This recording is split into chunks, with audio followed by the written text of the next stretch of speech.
تلنگانہ میں چلنے والی ٹھنڈی ہواؤں نے عام لوگوں کو پریشان کر دیا ہے۔ رات کے اوقات سردی زیادہ محسوس ہو رہی ہے اور صبح سویرے بھی ٹھنڈ بڑھتی جا رہی ہے، اور صبح 8 سے 11 بجے کے درمیان اور پھر شام 5 سے 7 بجے کے وقت سرد ہوائیں لوگوں کو کپ کپانے پر مجبور کر رہی ہیں۔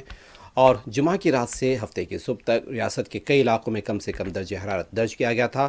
کل رات بھی درجہ حرارت کم سے کم درج کیا گیا ہے۔ ضلع سنگاریڈی کے کوہیر میں درجہ حرارت 7.9 ڈگری سیلسیس ریکارڈ کیا گیا اور جو سب سے کم رہا ہے۔ اور اس کے علاوہ عادل آباد ضلع کے بھیم پور میں بھی شدید سردی دیکھی گئی۔ ریاست کے 12 اضلاع میں درجہ حرارت 10 ڈگری سے کم رہا۔ 8 اضلاع میں یہ 10.1 سے 11 ڈگری کے درمیان رہا، جبکہ باقی اضلاع میں کم سے کم درجہ حرارت 11.1 سے 14 ڈگری سیلسیس کے درمیان درج کیا گیا ہے۔ محکمہ موسمیات کے مطابق مشرق اور جنوب مشرقی سمت سے نچلی سطح کی ہوائیں چل رہی ہیں، جس کی وجہ سے آئندہ 3 دن تک سردی کا اثر برقرار رہنے کا امکان ہے۔ ان دنوں کم سے کم درجہ حرارت 11 سے 15 ڈگری سیلسیس کے درمیان بھی رہ سکتا ہے۔